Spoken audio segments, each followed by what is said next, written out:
Hey guys, it's Ted Bogert. Welcome back to the TED Show. Gosh, you have no idea how honored I am to have this gentleman on the show. We have Orange County Mayor Jerry Demings on the show. He's been on the show before. He's got such a great wealth of information, and we are celebrating Black History Month this month on the TED Show, and he is going to close it out for us. Mayor Demings is the first African American elected to the position, and he's got a beautiful, amazing history here in Central Florida. Welcome back, Mayor Demings. How are you today? I'm fantastic, and thank you, Ted, for inviting me to participate in the show. I always feel right at home whenever we are on the show with you. You do great work here in the community, and I am very humbled to serve as the fifth elected Orange County mayor. It's amazing what you've done. It's amazing the amount of work that goes into what you do. And we'll talk a little bit about that. But before we do, they love history. They love origin story. I already mentioned you're the first elected African American to the position, but you've got a long history here in Orlando and Central Florida. So for anybody who might be living under a rock, tell them a little bit about your history here. Well, this is where I was born and raised. Orlando is home for me. I'm the youngest of five children, albeit I have a twin brother who's 30 minutes older than I am. And this is my 41st year of public service in Orange County. After graduating from college and moving back home, I went to work as an accountant. I went to work for a management consulting firm for about a year and a half. And then I went to the Orlando Police Department in 1981. And at that time, I started out as a street cop, as an Orlando police officer, and I worked my way up through the ranks. And at 17 years on the agency, Mayor Linda E. Hood, the only woman to have served as Orlando's mayor, appointed me as the 34th Orlando police chief in 1998. Amazing. I served for 4 years until I retired in 2002. So 20 years ago, I retired from the Orlando Police Department and went to work here at Orange County government as Deputy County Administrator and Director of Public Safety. And I did that for nearly 6 years. And so in both of those high profile jobs, Chief of Police and Deputy County Administrator and Director of Public Safety, I was the first African American or Black to serve in those roles as well. In 2008, I was elected on the historic ballot that elected the first Black president of the United States of America, Barack Hussein Obama. I was elected as the 28th elected sheriff and the first Black to serve in that role. I was elected 3 terms, and in 2018, on December the 4th, I held both jobs in one day. I was the sheriff for 12 hours that day, and I was the mayor for the remaining 12 hours of the day. And so this is my 4th year as the Orange County mayor. And so that means that I'm up for re-election this year. Thank God at this point, I do not have an opponent. We'll see if that changes. They have until the first week or so in June of this year in which to qualify. But I'm not worried about that. If this merry-go-round stops tomorrow, I feel like that I've had the opportunity to serve and be of service to others. And I feel like everything that you've done, I mean, your whole career has been this fascinating path. Do you feel extra pressure being the first Black, the first African American in multiple positions? Is there an added, not stress, but is there an added burden or an added responsibility, is a better word, when you are serving? I've learned to manage that. Not anymore. I don't feel any more pressure in this role because I just happen to be Black. Uh, in my first major appointed position as chief of police, there was a little bit of pressure there, I think, to be quite frank about it. Because being from this area, the people who've been here for decades, I'm familiar to all of them. But we have such a melting pot, new people who are here, who every day I get to meet someone else that I didn't know the day before. And because of that, I've learned now through experience to not fret so much about the burdens of the job itself. And so I put it in perspective as a former law enforcement officer. I was in some bad situations. Sometimes they were high risk situations, they're shootings and other things. And so the litmus test for me now is, are they shooting at me? And for the most part, that answer is no. And so because of that, I think I'm able to approach the job with a certain calmness that allows me to very calmly preside and do what I do, because I believe that when you have a certain level of comfort in the job that you're doing, then you're able to uh, really think through the decisions that you make in a more, I think, balanced way. Agreed. So tell me about the next 4 years. Was the first 4 years everything that you thought it would be? Was it as easy? I'm sure it was not easy. I can't even say that without laughing. Um, Tell me about the experience, because it is one thing. You think that you know everything. You go from one position to the next. But being mayor of Orange County is a big, giant deal. Not that every position you've held is not, but this is a leap. Was there anything that surprised you? Was there something that you said, "Wow, I just did not realize that," or had your experience kind of prepared you for all of it? Well, fortunately, I'm well trained, well educated. I've been to all of the schools, gotten advanced degrees, and have a lot of experience at this point that helps me to have matured into this role. So, in terms of what has it been like to be the mayor, I couldn't have predicted that I'd have to manage during a pandemic, a 100-year phenomenon. Yes. But when you think about it, as a crisis manager, I have 40 years or so of crisis management experience. I've been through some tough situations. I've had to respond to all types of weather phenomena, hurricanes, tornadoes. I've had to respond to a terror attack at this point. I've had to respond to mass shootings, suicides. I've had to respond to a number of major crises in this community that really adequately prepared me for the rigors of the job today. And I think the 6 years, or nearly 6 years, that I served here as deputy county administrator, while I was responsible for public safety, I had 3,200 employees at that time that reported to me. But I was also required to learn all of the county's operations as a deputy county administrator. So now, as the Orange County mayor, I am the elected CEO for Orange County government, which means that all of the day to day operations, ultimately, I'm responsible for those day to day operations. And because of being a constitutional officer, a sheriff, and doing some of the other things, all of those things really prepared me to know what I was doing. When I came to work here on December the 4th of 2018, I knew where the bathrooms were. I knew where the offices were. I knew the staff here. So it was not as if I was going into unfamiliar territory. Because of kind of the breadth of the things that I've had to do over time, it was an easy transition for me into the position. The first year, I wanted to do some things that I have not yet been able to do. I wanted to really, at least during the first term of office, I wanted to really by now have a dedicated funding source for transportation initiatives in place in this community. I had to suspend those efforts in 2020 because of the pandemic, Sure. but I'm re-engaging those efforts, and hopefully in November of this year, we'll have an infrastructure sales tax initiative, a penny sales tax on the ballot. Uh, it will be incumbent upon me to work with others to educate the public about what that really means, what we can do with that penny that we are asking for the tourists who will come here, who pay for over 51% of the cost of that sales tax, to help us build a multimodal transit system.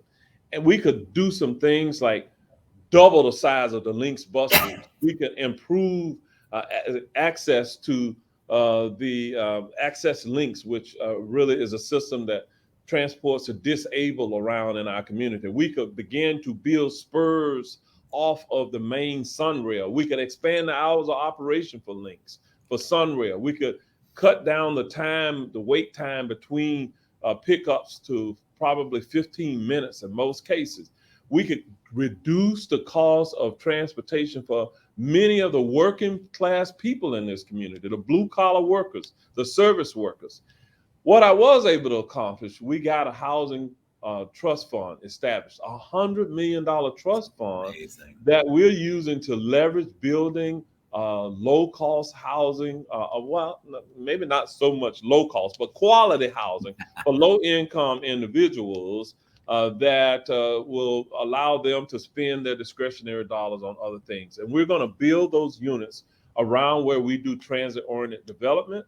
We're going to build housing units in the job centers. We have a partnership where there will be one built 1,000 unit development in the International Drive corridor near the convention center, so people who work out there can also live there.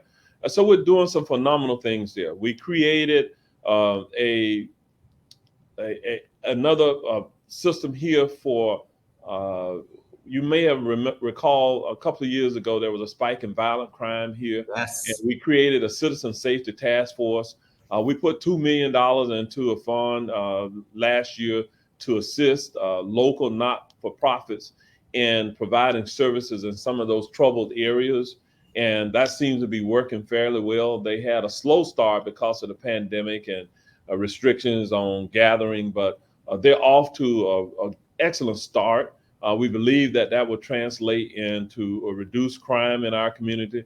And just last week, we announced a review of the behavioral and mental health system of care within our community. We know that we have nearly a $50 million gap in services, but I'm going to own it. I'm going to work with the private sector and the philanthropic sector to come up with money so that people who are mentally ill, who are substance abusers, who have co-occurring issues, who are homeless, can have housing and supportive services around them so that we can cut down on some of the disasters that we see as a community. It's not good that the Orange County Jail today, probably like many communities, is the largest place that houses people who are mentally ill. Criminalizing mental illness is not the best approach, quite frankly. Getting them treatment cuts down on recidivism. And so I'm committed to doing those types of things for the balance of the time that I have here as Orange County mayor. We want to create jobs, high wage jobs, or jobs that pay better than what is being paid today. We want to do that in a balanced way, and we have done that over a 2-year period of time. We got all of our Orange County workers up to a minimum of $15 an hour. The pandemic has driven the wages up in our community, and so what we're seeing is our local economy is making adjustment there with the costs, and that is creating, I think, a better potential quality of life for average people, everyday working people in this community, not just the wealthy or the rich and famous, but I want everyday working people to benefit from the prosperity of this community. I think that one of the things that I love when I listen to you speak and whenever you talk, there's a passion there. And I think that people who don't know, politicians that may only see things that are on the news snippet, you don't get that feel. You can't catch that. You can't see it. And when you're on a show like this, one of the things I love is that you can hear your passion. You see it. It's not just a quick little snippet. It is you speaking passionately about the things that are important to you, but really important to the county residents, important to the people who will be receiving those services. I think it is one of the things that is so it's something that makes you human, and that's one of the reasons why I love doing shows like this, because I want people to see that you do have a passion, you do have a love. This isn't politics in the House. This is really trying to do good for the world and for our Orange County community. So thank you for that. I've got a couple questions, but I want to ask you, and I'll get to those in a minute. You've got a lot of questions, actually. But I would be remiss if we didn't start talking about Black History Month. You have an interesting, you obviously have a fantastic background and a journey. You also happen to be, if you ever wanted to be low profile, you have no choice in the matter but to be high profile, because you also have an amazingly beautiful human being for a wife, Congresswoman Val Demings. So there is nothing in your life that is not in the public eye. Talk about Black History Month. How do you celebrate in your home? Well, you're right. I'm married to a phenomenal woman who is a rock star in her own rights. She's doing just phenomenal work in the United States House of Representatives. Also a history maker as we talk about Black history this month. So far, she's the only woman to have served as Orlando Police Chief. She's one of a few women who have ever served as an impeachment manager for a sitting president. That's not something that one would brag about, however, but it is a part of the history of our nation. She had the opportunity to serve in that role. She even was vetted for vice president of the United States by Joe Biden, the current president, and not many people can say that.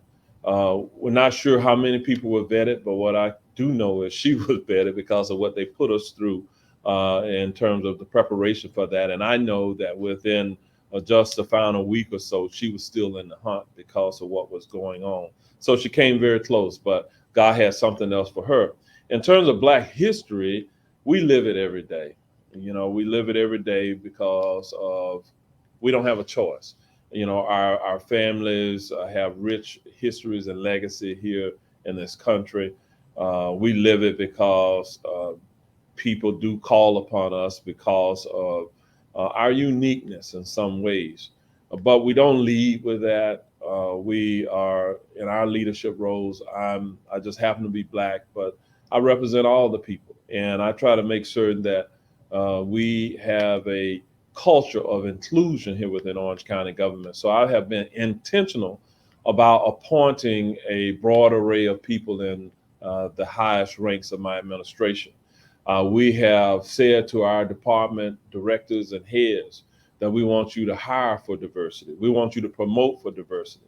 Because when we do that, we are stronger as a community. We are more integrated in the moral fabric of our community, so that when tough things happen, difficult challenges occur, and there's a little tugging at this binding of our community that unravels every time that there's a controversy that happens, we don't get ripped apart because we are continually working on making certain that we are representing the people in this community. So because of my personal and professional beliefs, I'm probably not your traditional politician, if you will, because at this point in my career, I'm not worried about making a career. I'm not worried about getting reelected. If all things work out in August of this year, it will be really the seventh time that I would have been on a county ballot. It will be the sixth time that I would have been on a county-wide ballot because I was three times, no, it'd be the fifth time, three times as sheriff, one time as mayor, and this will be my fifth time as mayor, but I also was on the ballot for two primary elections where I had to get to the general election. So because of all of that, I'm very comfortable where I am, but I still have a lot that I want to get accomplished for the people of Orange County. And yes, for some, I serve as a role model for people, particularly who look like me, who have the same color skin, but to other little boys and girls, I try to make certain that my professionalism when I come to work, the way I carry myself is representative of someone who is serious about the service to humankind. You mentioned diversity and inclusion. Those are buzzwords. That's a buzz phrase. Recently, it's been, and I say recently, I think in the public eye, the E has been added. So we have diversity, equity, and inclusion. When you mentioned it, why is the equity important? We have a bunch of questions about that. People talk about diversity, they understand it. They talk about inclusion, they understand it. But when they get to the E, it becomes a little bit of a challenge for them. Why is that important? Explain to them why you think that's important. All right, equity can be somewhat um, elusive, but think of it this way. I've been in organizations where there have been women and people of color who had a position, but they didn't have equity in terms of the breadth of their responsibility, the magnitude of their responsibility. Uh, Someone was just checking a block, and so that's not equity. Just to elevate someone or hire someone, but if you don't fully give them all of the tools by which to be successful, and you give them an equal seat at the table in the decision making, they don't have equity. So this is why you hear equity now has crept into the conversation. And in order to have equity, it takes leaders who are serious about that. Again, I think we are the United States of America. Arguably, we are the greatest nation in the world. The things that I've been able to do can perhaps only happen in a country like America. Uh, since I grew up poor, the great grandson of slaves, I grew up poor in West Orlando to blue collar workers. I can tell you that I'm not a billionaire by any stretch of the means, but I'm not poor, but I certainly have been poor, so I'm very sensitive to what that means. And I have family members who continue to be poor. I have friends who continue to be poor. I meet people every day who are poor who do not have equal access to upward mobility.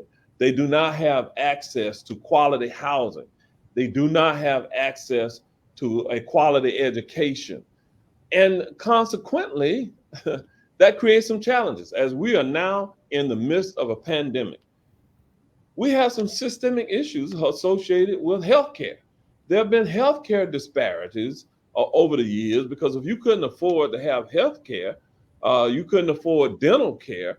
That translated into other physical problems for you, health-related problems for you, where if you went to school and you were hungry, how well were you able to study?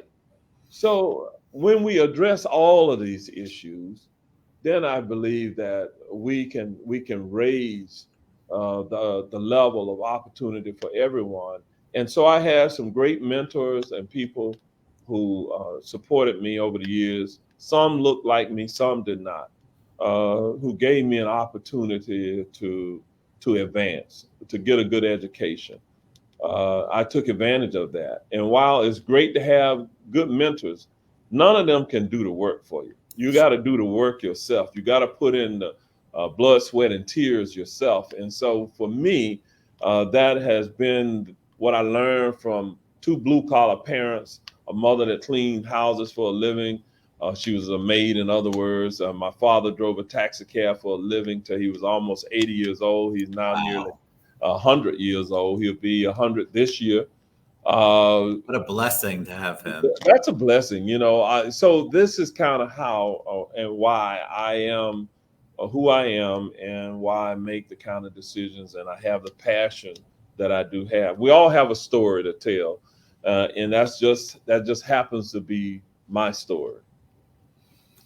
And it's an amazing one. Before we head out, Mayor, I like to ask this question because I think it's so important to give kudos and for people to really get an insight into what the guests are thinking and feeling. When I say the word hero to you, who's the first person that comes to mind? The first person that comes to mind really for me is my mother, because my mother had enormous challenges to run and manage a household. Sometimes my mother caught a bus to and from work and worked all day, and then went and cleaned offices at night, and sometimes had to take her little children with her while she cleaned offices. Um, so I like to say she cleaned enough houses, cleaned enough offices so I could go to college. And without that, I wouldn't be able to sit where I am today. My mother's gone on. She died about 5 years ago, 4.5, 5 years ago. And so that's a person who I didn't have to look up in the dictionary. She was living it every day for us. I mean, she just did extraordinary things. She pushed us every day to be the best that we could be, the best person that we could be, and so I'm forever grateful for that.